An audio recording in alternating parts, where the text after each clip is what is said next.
This week I bring you the story of the superb Fairy-wren, which has been announced to be the Bird of the Year for 2021 for Australia. I answer a question that's been sent to the Ask Neil page on my website. I talk about the Capercaillie, one of my bucket list birds from Northern Europe and Asia. And then I talk about the site that I'm standing in now, which is a fabulous place to go birdwatching in Canberra.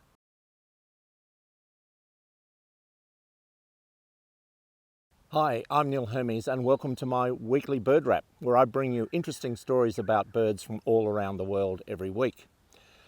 Here today I'm in Canberra Nature Park, which is one of the, it's a fabulous park that intertwines its way around the city of Canberra, and we're on the location of Red Hill Nature Reserve, which is where I spent a lot of my time in my youth when I was at school exploring and learning about birds. So we'll come back and talk about this fabulous spot that we're standing in here today a little later. My first story today is in the news in Australia in this last week. We have had the results of the Bird of the Year competition. It's a competition that's run by the Guardian newspaper and BirdLife Australia, and they ask people to write and to vote on the birds that they think are the most popular birds in a given year.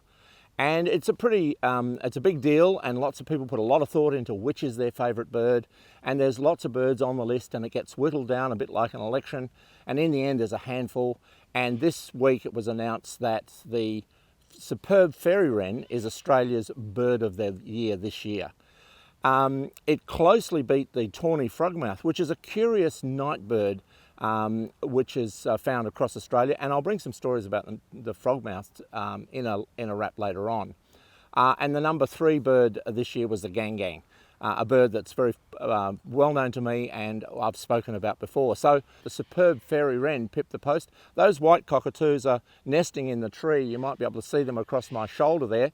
When I was setting up to do this shot this morning, the birds came out of their nesting hollow, and I can hear the white cockatoos on their nest tree immediately behind me. But back to the superb Fairy-wren.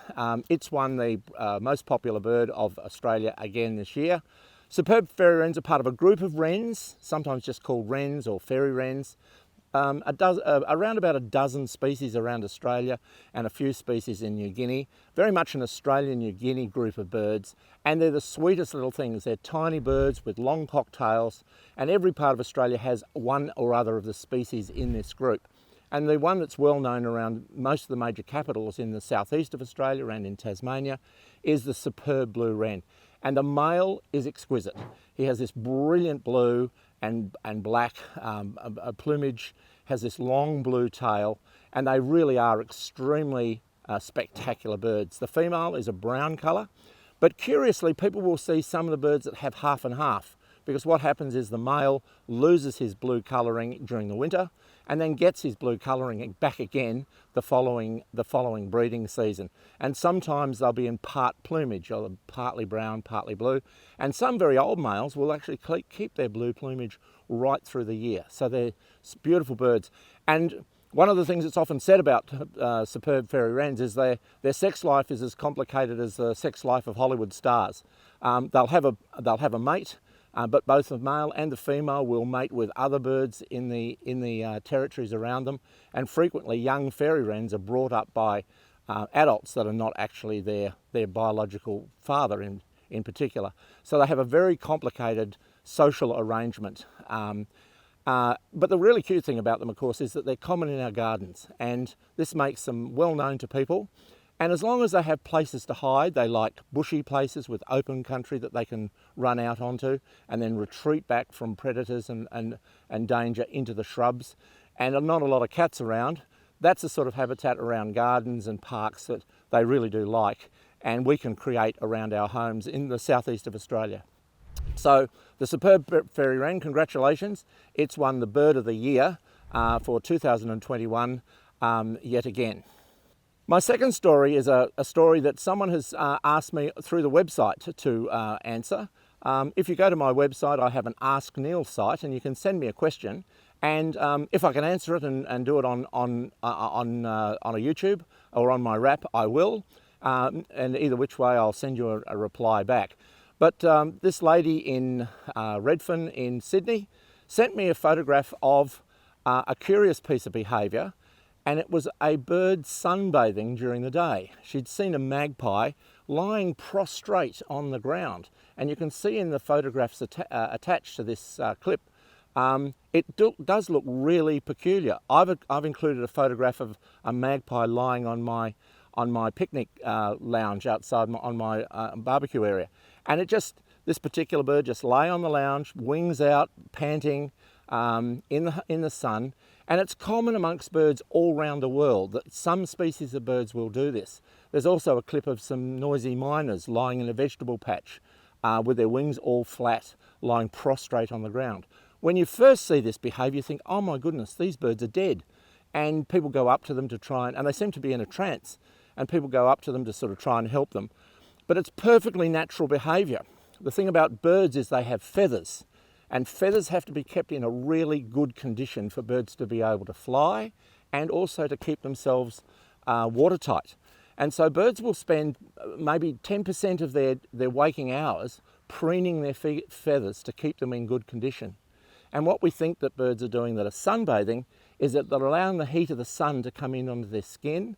And some research suggests that this is a way of actually getting lice to kill lice off that's on the skin. If the lice are exposed to the heat of the sun and not with the insulation of the feathers around them, that will kill off the lice. It also means that the birds can preen their feathers. They have an oil gland that they can use to keep their feathers in good shape. So it's a peculiar piece of behaviour. And I thank the lady who sent me in the information and asked me the question about sunbathing, because the behaviour when you see it is really quite curious, and it's quite common in Australia in magpies and miners, and in Europe in blackbirds and robins, and in vultures even in North America. So a commonly seen behaviour of birds. There's lots of birds here in Red Hill Nature Reserve this morning. I can hear noisy miners and grey butcher birds in the background, and there's a currawong just over the camera as we're presenting today.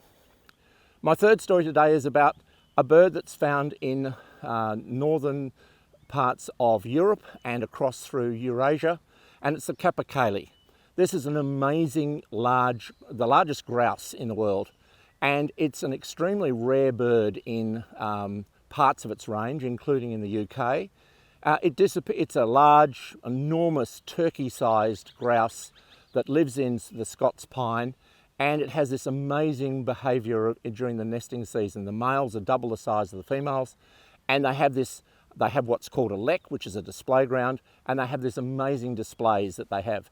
They disappeared completely from the UK and were reintroduced back in the 1700s, and there's a small population found in northern Scotland in the Caledonia forest, the old ancient Scottish pines. I visited this part of the UK a number of years ago. I travelled with a company called Speyside Wildlife, which was great. They took me out to this site to see Capercaillie. I saw all the other species that I was looking for, the crested tits and the crossbills, etc., but I didn't see the Capercaillie, so it's now still on my bucket list, and I do have to go back to Scotland and see a Capercaillie one day. They're magnificent birds, and still widespread and relatively common through Eurasia, but quite rare in the UK, only found in parts of the high country in Scotland. To finish my wrap this week, I'd just like to talk a little bit about where I'm standing. And where I am is in the Red Hill Nature Reserve, which is part of the Canberra Nature Reserve. What I've found in my international travels birdwatching is often in the centres of cities you can have some spectacular places to birdwatch. There's an amazing bird observatory in the middle of Jerusalem, for example. And don't be disturbed if a large kangaroo goes around behind me, because I just saw it in the corner of my eye. And that's what this reserve's like. Not only we have fabulous birds, but we've also got grey kangaroos, wallaroos, echidnas. It's a fabulous place. But this reserve is right in the middle of the Canberra city. It's surrounded by the suburbs of Hughes and Garran and Red Hill and Deakin, and it's very accessible as a bird watching place. And as I said in my intro, it's a place that I learnt to bird watch here. Fabulous forest. We've got yellowbox, Blakely's red gum. But the thing that makes this particular reserve very interesting is the now rarer birds that we have here, which are only found in areas of edge forest. Species that can't live in the full forest and don't like the grasslands, And this reserve has broken country with logs that the birds that like the edges can live in. And so this reserve is particularly known for species like diamond firetails, brown tree creepers, white faces, speckled warblers. A site like this in some places would have turquoise parrots. So this is a very important type of habitat for some of our marginal birds that are on the edge. The scarlet robin now is getting rarer in these sorts of habitats. So this is a fabulous place to see those sorts of birds. And the Red Hill Reserve has trails all around the base that have access from the suburbs, so it's easy to get into. And there's also a lovely trail that runs right along the ridge from Deakin through towards Garran, where you can have spectacular views of the city skyline while you're doing it. So one of my favourite bird watching spots, and one of the ones I started in, Red Hill Nature Reserve, part of the Canberra Nature Reserve system, which includes 37 reserves around the city of Canberra, and a fabulous place to go bird watching. So thanks for listening and enjoy your birding.